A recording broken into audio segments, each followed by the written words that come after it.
next to housing, this is the single most important issue in the United States and certainly the largest threat to the U.S. economy. You could see 50 sizable defaults, 50 to 100 sizable defaults, more.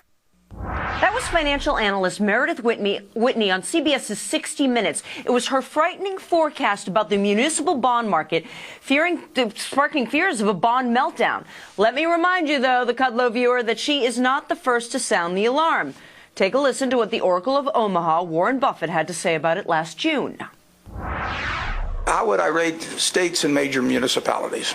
I mean, if the federal government will step in to help them, they're AAA. If the federal government won't step in to help them, who knows what they are. I don't know how I would rate those myself now. I mean, in other words, because it's a bet on how the federal government will act over time.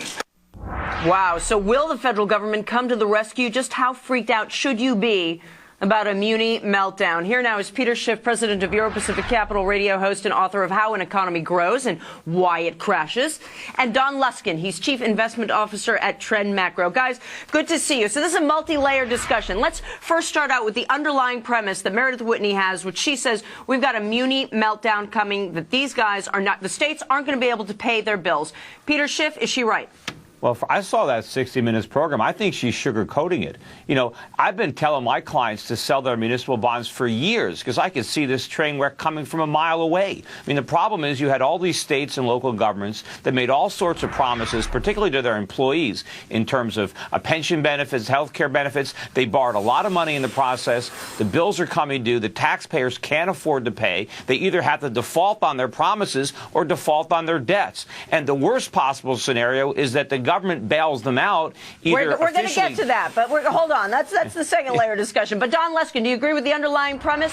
Are we at some point here where we've just got a crisis when it comes to municipal bonds across the United States? Well, look, I didn't hear Meredith Whitney or Warren Buffett use the word meltdown, use the word crisis. You know, really, let's all get a grip on this. We know that there are all kinds of financial stresses throughout this economy and throughout all the developed economies in the world. The good news is that we're coming out of a very deep recession, and recoveries are like a wonderful medicine that makes all problems at least a little bit smaller. All right? So, look, whatever is going to happen, I mean, I happen to be talking to you from California, which is always said to be the Greece of the United States. This is supposed to be where all the problems are. And in case you haven't noticed, the lights are actually on. Okay? So if I understand you, John, you're making the point that, okay, there can be a lot of defaults, but it's not necessarily a systemic crisis that brings us all to our knees. Yeah, why should it be? Peter Schiff, okay, so it's going to be bad. You shouldn't own the Muni bonds, but is it going to lead to the debilitating 2008, you know, everything's on fire situation, or is it just going to be a round of defaults and we're going to get over it? I think the municipal problem is part of the larger crisis that is coming, because as interest rates rise, it's not only going to be the states that can't pay, but the federal government that can't pay, and more pressure is going to be put on the Federal Reserve to be the buyer of only resort to continue to print money, but not only to buy treasuries, but to now buy municipal bonds to prevent them from having to default. Ben Bernanke's going to be buying Harrisburg's water? That's what you're telling me? They're going to start buying everything and printing money to do it. And that's, you know, you're going to see more increases in commodity prices, food prices. But here's the thing.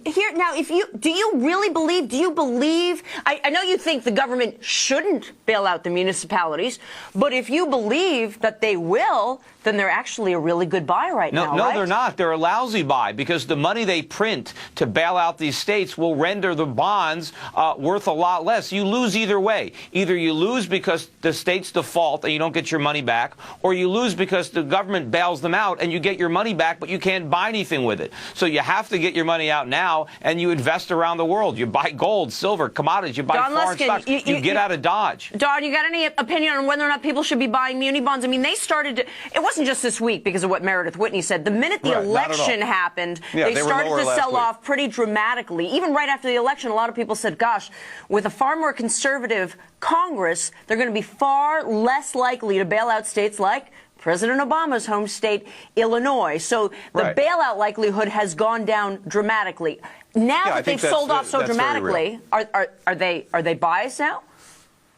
Well, I honestly think there holds, but look, I think that political risk is very real because the states that are in the worst trouble are blue states. And that's not a coincidence, all right? That's how they got in trouble. And they are very, very blue states, all right? We just elected a Democratic governor here in California. I don't understand how in the last election we kept it illegal to smoke marijuana and yet elected Jerry Brown governor. I mean, unbelievable contradiction. But there you have it. Yeah. But my point is that if Jerry Brown picks up the phone and tries to call the Speaker of the House to get a bailout for this state, John Boehner isn't going to even return the call. But the problem, so Don, is a real risk. The Fed can do an end around the Congress and just bail them out all on their own, just like they did with the TARP. They can start going into the market and buying these bonds, creating a phony market and propping them up. I mean, that's what they did with the auto companies. Congress initially voted not to bail out the auto companies, and then the Federal Reserve came in and did it anyway.